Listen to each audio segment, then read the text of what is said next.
मातृभूमि नमस्तुभ्यं, नमस्तुभ्यं पुण्यभूमि, कर्मभूमि नमस्तुभ्यं, नमस्तुभ्यं भारत भूमि, रत्नाकरादोत्पदां हिमालय किरीटनीं, ब्रह्मराजर्षिरत्नाढ्यां वंदे भारत मातरम। आप सबको दास का वंदे मातरम, भारत माता की जय, जय सिया राम। भारत के गौरवशाली इतिहास की इस व्याख्यान माला श्रृंखला में तीसरे भाग के अंतर्गत आज मैं आप सबके समक्ष ऐसे नए आविष्कारों को लेकर के, नए विषयों को लेकर के आया हूं जो आपका गौरव जगाएंगे। जिन विषयों को मैं आज आपके समक्ष प्रस्तुत करूंगा, जब मैंने भी स्वयं इनका अध्ययन नहीं किया था तो मुझे भी लगता था कि शायद यह आविष्कार किसी विदेशी आविष्कारकों द्वारा किए गए हैं।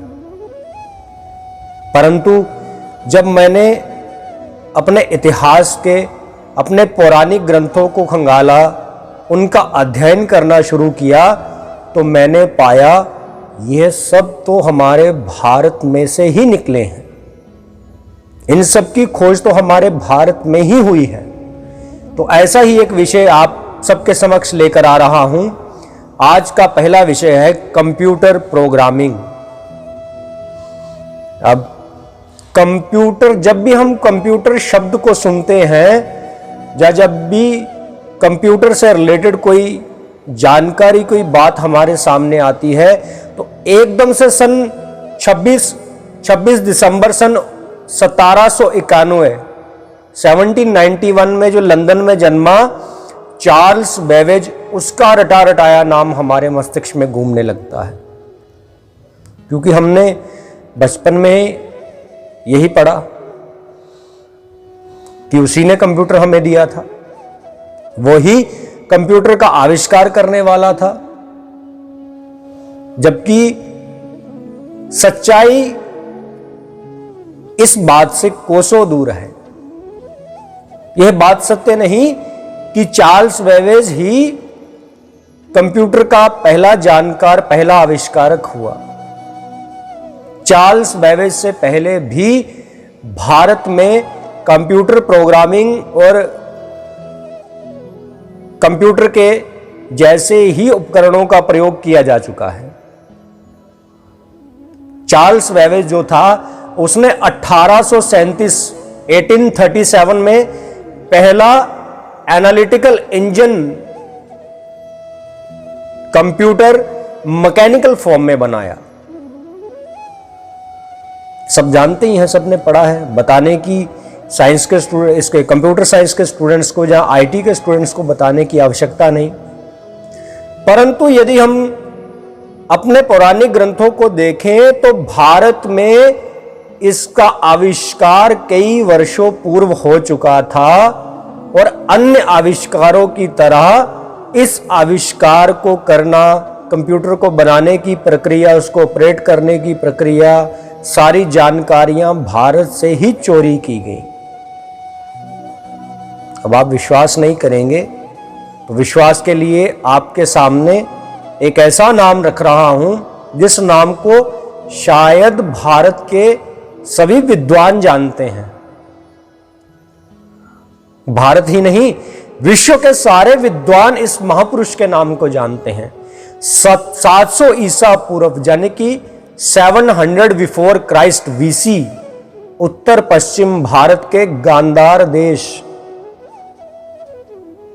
आज का जो अफगानिस्तान वगैरह का हिस्सा है, जो उस एरिया का हिस्सा है, गांधार देश में शालातुर ग्राम हुआ करता था, शालातुर गांव हुआ करता था। वहां पर शालातुर गांव में काबुल और सिंधु नदी का संगम स्थल है, ऐसा करके उसकी निशानी है। आप देख सकते हैं उसको, गूगल मैप्स पे देख सकते हैं। जहां आपके पास अगर कोई मानचित्र उपलब्ध है तो उसमें देख सकते हैं।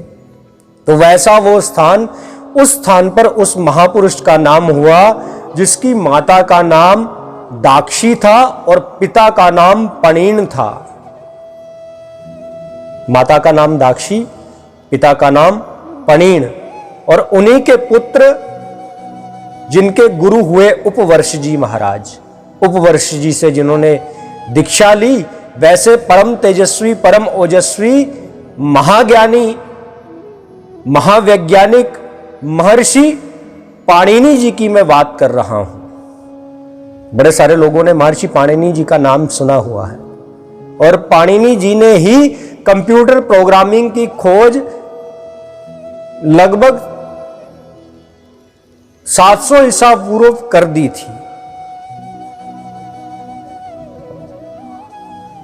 अब आप इसके बारे में थोड़ा विस्तार से जानना चाहते हैं, मैं जानता हूं, और मैं विस्तार से इसके बारे में आपको बताता हूं कि प्रसिद्ध भारत के संस्कृत व्याकरणाचार्य ऐसे महर्षि पाणिनि जी हुए, प्रसिद्ध व्याकरणाचार्य हुए, और इन महर्षि पाणिनि जी को हमारा सबसे बड़ा शत्रु देश पाकिस्तान भी गौरव दे चुका है।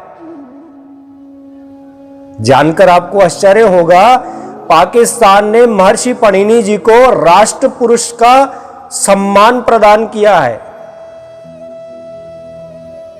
इसका मैं आपको साक्ष्य उपलब्ध करवाता हूं। हमारी जो पड़ोसी देश है, शत्रु देश है पाकिस्तान, उसमें एक बड़ा प्रसिद्ध पाकिस्तान का नेशनल न्यूज़पेपर है जिसका नाम है द डॉन, DAWN। वे डॉन न्यूज़पेपर पाकिस्तान का लीडिंग न्यूज़पेपर है, और मार्च 27 यानी 27 मार्च 2012 को उसमें ये खबर छपी थी। अब हमारा शत्रु देश ही जब हमारे महापुरुषों को सम्मान दे रहा है, तो हम क्यों अपने महापुरुषों को भूलते जा रहे हैं? क्यों अपने महापुरुषों के जो हमारे ऊपर उन्होंने उपकार किए हैं, हमें ज्ञान देकर के अंधकार से वह दूर लेकर गए हैं, क्यों हम उनका ऋण नहीं आज तक चुका पा रहे? हम उनको क्यों आज तक याद नहीं करते? बड़ा गंभीर सोचने का, चिंतन करने का विषय है ये, और आशा है कि आप इस पर चिंतन भी अवश्य करेंगे, तभी मेरी व्याख्यान माला का भारत का गौरवशाली इतिहास इस पूरी श्रृंखला को कहने का मतलब सार्थक हो पाएगा, सिद्ध हो पाएगा, तभी इसका कोई फायदा है। नहीं तो क्या है, मैं ये जो श्रृंखला बना रहा हूं, जो ऑडियो विजुअल माध्यम से, वीडियोग्राफी के माध्यम से बना रहा हूं, ये इसलिए नहीं कि मुझे फेसबुक या यूट्यूब या इंस्टाग्राम के ऊपर ज्यादा व्यूज चाहिए। मैं व्यूज का करूंगा क्या? मैं तो उस मानस परिवार का हिस्सा हूं जो गत 10 वर्ष से अधिक समय से श्री सुंदरकांड जी का पाठ निस्वार्थ और निशुल्क अपने पूरे क्षेत्र में कर रहा है। मैं उस मानस परिवार का एक छोटा सा सिपाही हूं, उस मानव परिवार का एक तुच्छ सा सेवक हूं, जिस मानस परिवार ने हमारे पूरे क्षेत्र में सुंदरकांड जी क्या है, रामायण रामचरितमानस क्या है, चौपाइयां क्या है, गोस्वामी तुलसीदास जी क्या है, इस बात को दुनिया के समक्ष रखा। और आज पूरा का पूरा जिस मैं जिले में रहता हूं, और हमारे साथ वाला कठुआ जिला, सांबा जिला, हर एक जगह पे लगभग 8 जगह पे अखंड सुंदरकांड का पाठ शुरू करवाया। तो मुझे आवश्यकता नहीं व्यूज की। और मैं एक बात आपको और बता दूं, ये जो वंदे भारत मातरम यूट्यूब चैनल है और जो वंदे भारत मातरम फेसबुक पेज है, ये मेरा अपना पर्सनल पेज नहीं है। ये कुछ एक जो मुझसे अध्ययन करने आते थे, मेरे बच्चे तो नहीं कहूंगा क्योंकि मैं इतना बड़ा कोई हो, अपने आप को इतना बड़ा समझता नहीं मैं, और ना ही मैं हूं। तो वो मेरे छोटे जो भाई बहन हैं, उन्होंने कोरोना काल में ये प्रस्ताव रखा था कि इस समय लोग अपने घरों में हैं और सोशल मीडिया का सबसे अधिक प्रयोग कर रहे हैं, तो सोशल मीडिया में ऐसी अनेकों बातें, अनेकों पोस्ट, अनेकों वीडियो, अनेकों स्टेटस रोज अपलोड हो रहे हैं जो हमारी भारतीयता को, जो हमारी राष्ट्रीयता को, जो हमारे राष्ट्र प्रेम को, जो हमारे सनातन प्रेम को क्षीण कर रहे हैं। ये वंदे भारत मातरम और यूट्यूब चैनल और फेसबुक पेज को शुरू करने का बस इतना ही हमारा उद्देश्य था कि जितने लोग सोशल मीडिया के ऊपर एक्टिव रहते हैं वे किसी ना किसी माध्यम से अगर 10 चीजों में वो बुरे पोस्ट देखते हैं तो एक आधा अच्छा पोस्ट भी, कुछ सिखाने वाला, सकारात्मकता वाला पोस्ट, सनातन से जोड़ने वाला पोस्ट, मां भारती के प्रति उनका प्रेम, उनका सेवा भाव को जागृत करने वाला पोस्ट भी अवश्य होना चाहिए।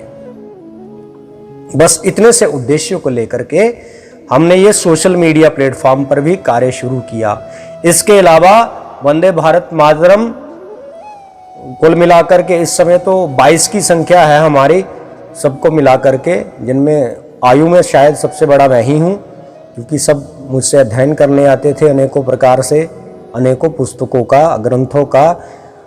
तो हमने इस पेज को ना ही किसी राजनीतिक कारणों से बनाया, ना ही किसी सामाजिक कारणों से बनाया। हमने इस पेज और चैनल को, जो सोशल मीडिया प्लेटफॉर्म पे हमने काम शुरू किया, वास्तविकता में हम ऑन ग्राउंड मानस परिवार के माध्यम से, या अनेकों सामाजिक कार्यों के माध्यम से, या आध्यात्मिक कार्यों के माध्यम से, जैसे मेरे बड़े सारे प्रिय भाई, मित्र, सखा, बंधु जो भागवताचार्य हैं, जो कथा व्यास हैं, संसद इत्यादि करते हैं, जहाँ जो कवि हैं मेरे भाई, वो सब मुझे, जहाँ हमारे आपस में हम एक दूसरे के मेल जोल के साथ मिलजुल करके राष्ट्र जागरण का कार्य तो करते ही हैं, लेकिन सोशल मीडिया पे हमने केवल काम इसलिए शुरू किया क्योंकि आज हमारे बच्चों के पास समय के नाम पर राष्ट्र और सनातन को देने के लिए समय नहीं है।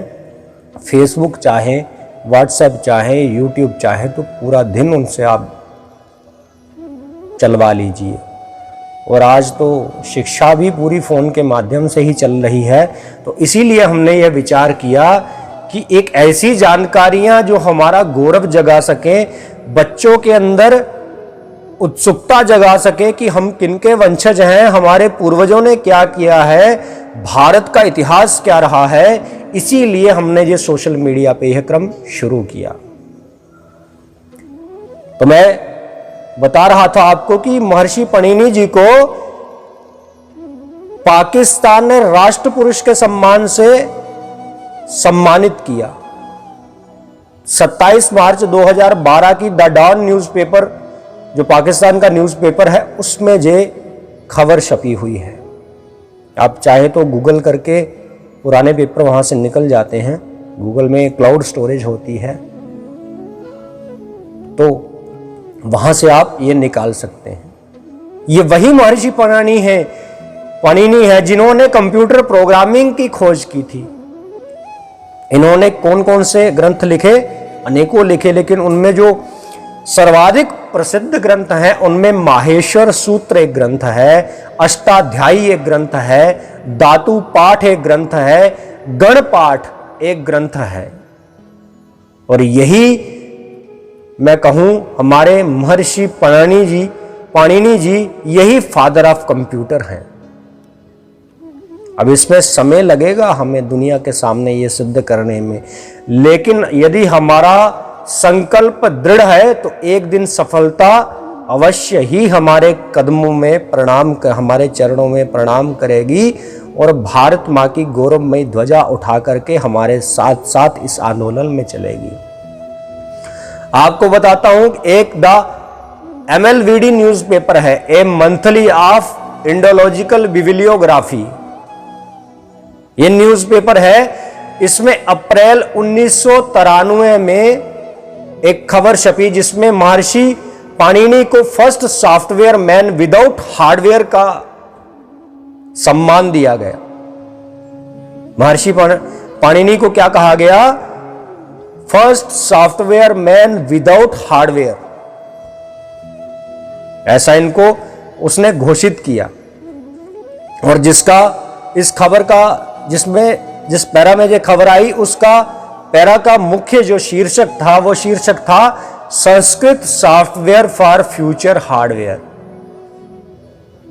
आपको जानकर आश्चर्य होगा, भारत पाकिस्तान नहीं अमेरिका ने भी महर्षि पाणिनि जी के कंप्यूटर प्रोग्रामिंग की खोज को स्वीकार किया है। लोवा स्टेट यूनिवर्सिटी अमेरिका ने महर्षि पाणिनि के नाम पर एक प्रोग्रामिंग भाषा का निर्माण भी किया। लोवा स्टेट यूनिवर्सिटी अमेरिका ने महर्षि पाणिनि के नाम पर एक प्रोग्रामिंग भाषा का निर्माण भी किया, जिसका नाम ही उन्होंने क्या रखा, पाणिनि प्रोग्रामिंग लैंग्वेज।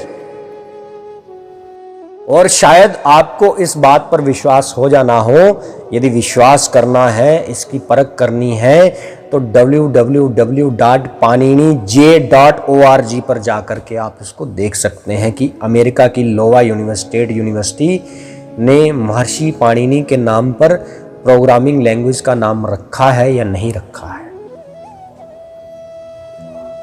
इसके बाद मैं आपको बताऊं, अमेरिका में जो सबसे बड़ी अनुसंधानिक जो संस्थान के रूप में विश्व प्रसिद्ध है, ऐसा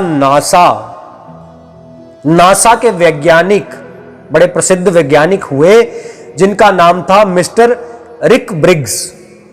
मिस्टर रिक ब्रिग्स ने अमेरिका में कृत्रिम बुद्धिमत्ता यानी आर्टिफिशियल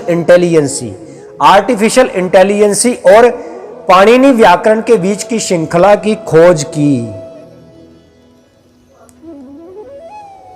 ये जो आर्टिफिशियल इंटेलिजेंस थी, इसका दुनिया को कॉन्सेप्ट ही नहीं था। ये कॉन्सेप्ट ही महर्षि पाणिनि का है, जिसको लेकर के आज के अत्याधुनिक mobile phone, computer, laptop, tab ये सब काम कर रहे हैं। रोबोट काम कर रहा है, ड्रोन काम कर रहा है। पाणिनि व्याकरण के बीच की श्रृंखला की खोज मिस्टर रिक ब्रिग्स ने की। और ये नासा के वैज्ञानिक हैं, भारत के या आरएसएस के या और कोई कहें आप नाम ले तो उसके नहीं है। आप इस पे रिसर्च कर सकते हैं। मैं क्या सत्य कह रहा हूं, आपको मुझे भी परखना चाहिए कि कहीं मैं तो झूठ नहीं बोल रहा ना आपके साथ। प्राकृतिक भाषाओं को कंप्यूटर प्रोग्रामिंग के अनुकूल बनाना बहुत ही कठिन कार्य था। जितनी भी आज हमारे पास भाषाएं उपलब्ध हैं, अंग्रेजी, फारसी, अरबी, फ्रेंच, लैटिन, ग्रीक, ये सारी भाषाओं को कंप्यूटर प्रोग्रामिंग के अनुकूल बनाना बहुत ही कठिन कार्य था। जबकि ऐसा करने में अनेकों त्रुटियां हुई। आज भी यदि हम कंप्यूटर को बोलते हैं नो, तो वो NOW नो लिखता है, और हमने तो उसको बोला था KNOW नो। अब वो क्या समझे कि कनौ बोलना है या नो बोलना है, और हम भी क्या समझे। तो दुनिया की सबसे रद्दी भाषा, जिस भाषा का अपना कुछ भी नहीं, जो फ्रेंच से, लैटिन से, ग्रीक से, ऐसी भाषाओं से चुरा करके शब्द बनाई गई, उसी भाषा को हम बड़ी समृद्ध और बड़ी इंटेलिजेंट भाषा मान बैठे। जबकि मिस्टर रिक ब्रिग्स ने संस्कृत भाषा का प्रयोग किया था। यस, संस्कृत भाषा का प्रयोग। नासा ने माना है कि महर्षि पाणिनि के व्याकरण के जैसा कोई व्याकरण अनुसार कोई भाषा अगर कंप्यूटर समझ सकता है तो केवल संस्कृत समझ सकता है। और मैंने कल ही आपको बताया था कि टॉकिंग कंप्यूटर्स में सब भाषाएं फेल रही। एकदम सटीक जो भाषा रही वह बस संस्कृत थी। माने महर्षि पाणिनि को बहुत 700 ईसा पूर्व 700 बिफोर क्राइस्ट ये कल्पना थी कि कल को, उस समय तो थे टॉकिंग कंप्यूटर्स, कल को जाने ये टेक्नोलॉजी किसी प्रकार से लुप्त हो गई तो फिर से अगर किसी को बनाना होगा तो पुनः वे इसको संस्कृत में ही बनाने का कार्य शुरू करें, संस्कृत भाषा के द्वारा ही इसमें सेतु का काम करें। तो वैसा वह सब हमारे लिए अनेकों वर्षों पूर्व लिख करके गए थे, लेकिन हमारे दुर्भाग्य देखिए, हमने अपने धर्म ग्रंथों को छोड़ करके twinkle twinkle little star, Shakespeare की वो उल्टी सीधी और ना जाने कैसे कैसे अंग्रेज लोगों के उल्टे सीधे किताबों को हमने पकड़ लिया। भारत एक खोज किताब लिखी गई, उसको हाथ में पकड़ लिया, जबकि भारत अजन्मा है। जब से सृष्टि है तब से भारत है, और जब तक सृष्टि रहेगी तब तक भारत रहेगा। ये भारत कोई मिटने वाला देश नहीं है, भारत कोई झुकने वाला देश नहीं है। माना कि हम अपने पौराणिक ग्रंथों से, इतिहास से, अपने पुरुषार्थ से जरा थोड़ा दूर चले गए थे, इसके कारण ही हमें गुलामी स्वीकार करनी पड़ी। लेकिन आज भी मेरे भारत में ऐसे ऐसे विद्वान, ऐसे ऐसे ओजस्वी तेजस्वी पुरुषार्थी वीर लोग हैं कि भारत पुनः वहां पहुंच सकता है। यहां भारत का मूल स्थान है। और बताता हूं महर्षि पाणिनि के बारे में। स्कॉटिश इतिहासकार हुआ जिसका नाम था विलियम विल्सन हंटर। नाम को ध्यान से सुनना। स्कॉटिश मूल का इतिहासकार था विलियम विल्सन हंटर। वह कहता है कि संसार के व्याकरणों में महर्षि पाणिनि जी का व्याकरण सर्वशिरोमणि है। महर्षि पाणिनि के व्याकरण के आगे सारे व्याकरण फेल हैं, किसी का कोई शून्य जितना भी औकात नहीं। ऐसे परम विद्वान हमारे महर्षि पाणिनि जी हुए। इतना ही नहीं, ऑक्सफोर्ड यूनिवर्सिटी के प्रोफेसर, ब्रिटिश मूल के हैं ये, इनका नाम था मोनियर विलियम्स। मोनियर विलियम्स का कहना है कि पाणिनीय व्याकरण उस मानव मस्तिष्क की प्रतिभा का आश्चर्यतम नमूना है जिसे किसी दूसरे देश ने आज तक सामने नहीं रखा। ऐसा व्याकरण, ऐसी कंप्यूटर प्रोग्रामिंग उन्होंने ग्रंथ में हमारे लिए संजोकर रख दी कि वैसा ज्ञान आज तक उस लेवल तक कोई पहुंच नहीं पाया। ऐसा ऑक्सफोर्ड यूनिवर्सिटी का प्रोफेसर मोनियर विलियम्स कहता है। इतना ही नहीं, जिन लोगों ने चोरी किया है ये सब कुछ, उन्हीं के देश का अंग्रेज गणितज्ञ मैथमेटिशियन कोलब्रुक, क्या नाम इसका, कोलब्रुक का कहना है कि महर्षि पाणिनि के व्याकरण की शैली अतिशय प्रतिभापूर्ण है तथा इसके नियम अत्यंत सतर्कता से बनाए गए हैं। मतलब एकदम सटीकता के साथ, एकदम वो कभी फेल ना हो, एकदम सटीक अवस्था में ऐसी व्याकरण और ऐसी कंप्यूटर प्रोग्रामिंग की इन्होंने रचना कर दी थी। महर्षि पाणिनि शिव के बहुत बड़े भक्त थे, भगवान शंकर के बहुत बड़े भक्त थे, क्योंकि अरब की तरफ जहाँ अब नाम लिया जाता है वहाँ सारे शिव भक्त ही थे।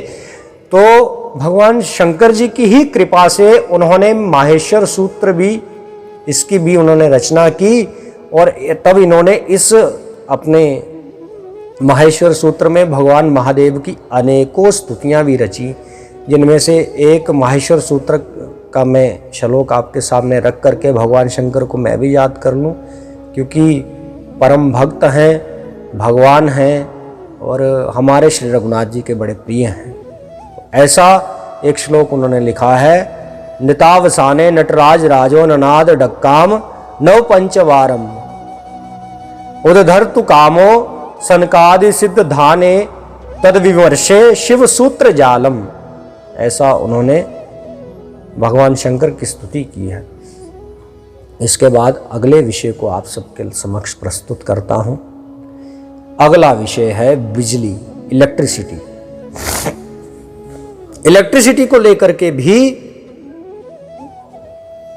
हमें आज तक जितना पढ़ाया गया वह सारा ही सारा झूठ है। हमने पढ़ा कि जिसने पहली प्रथम इलेक्ट्रिक बैटरी जिसने बनाई, जिसे आज वोल्टिक पाइल कहते हैं, उसकी खोज इटली में जन्मे 18 फरवरी 1745 18 फेब 1745 में जो जन्मा एलेजेंड्रो वोल्टा, उसने 1800 ईस्वी में की। 1800 ईस्वी में उसने इसकी खोज की। और उसके बाद हमें बताया जाता है कि माइकल फैराडे विद्युत का, इलेक्ट्रिसिटी का खोज करने वाला व्यक्ति था। आज तक तो यही पढ़ा हम सब ने।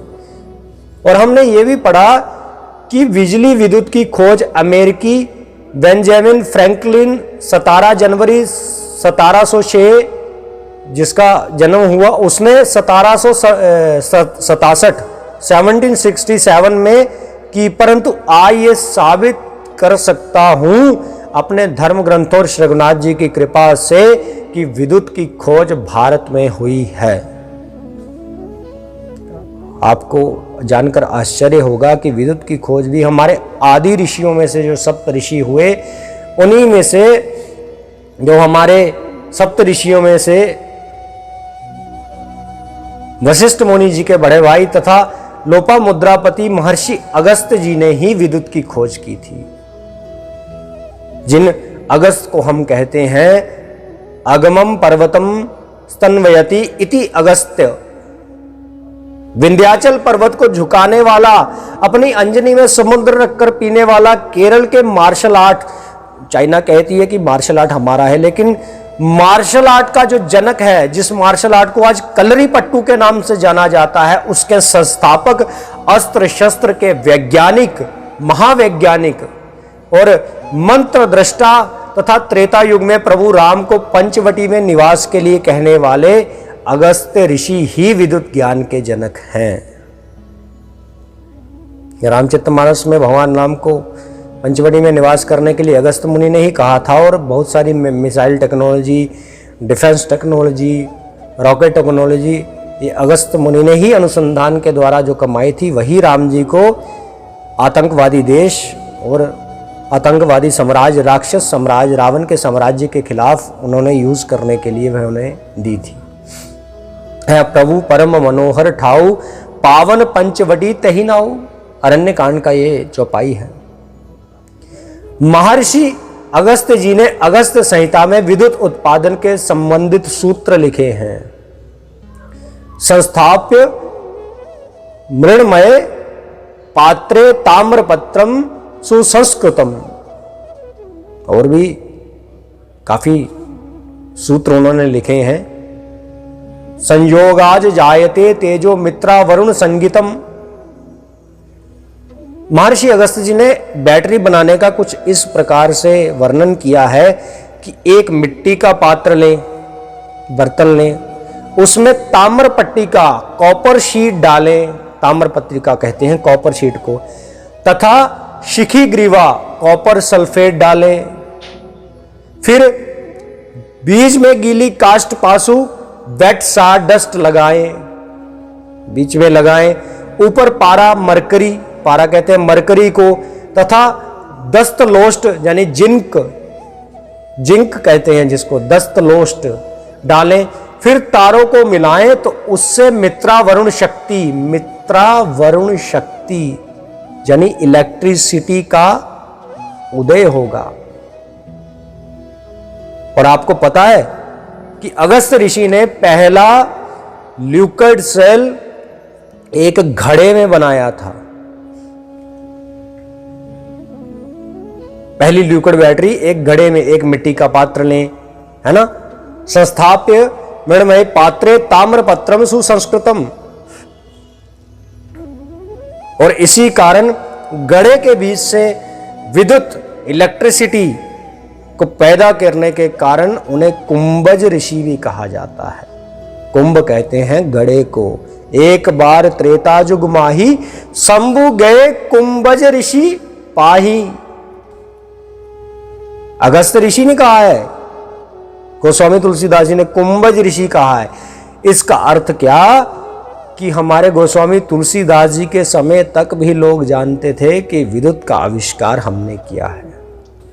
इतने विद्वान लोग थे, लेकिन हमने गोस्वामी जी की बातों के ऊपर ध्यान ही नहीं दिया, उसको हमने जाना ही नहीं, और जाना नहीं तो हम अपने ज्ञान, अपने इतिहास, अपने महापुरुषों से दूर चलते गए, और इतना दूर चले गए कि आज हम अंधकार में ही घूम रहे हैं। और यदि पुनः हम अपने इन आविष्कारों की तरफ, इन अपने महापुरुषों की तरफ नहीं मुड़े, तो आने वाले समय में हम पुनः गुलाम हो जाएंगे।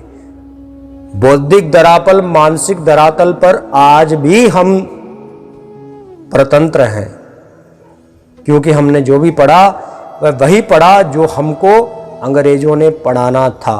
हमने मूल रूप से अपना अस्तित्व जाना नहीं, मूल रूप से अपने ग्रंथों का हमने अध्ययन किया नहीं, इसीलिए हमारी दुर्दशा हुई। तो प्रार्थना करूंगा आपके साथ कि आज के जो दो आविष्कार मैंने आपके सामने रखे, एक तो कंप्यूटर प्रोग्रामिंग और एक विद्युत, बिजली, इलेक्ट्रिसिटी की खोज जो भारत में हुई है, तो ये अच्छी तरह से आपको, मैं समझता हूं कि विस्तार से मैं कह ही चुका हूं। यदि फिर भी आपको किसी प्रकार की कोई मन में शंका हो तो संपर्क करके आप पूछ लें। आपको रेफरेंस वगैरह, बुक्स वगैरह का जहां से कोड किया है मैंने, वो भी आपको उपलब्ध करवा दूंगा।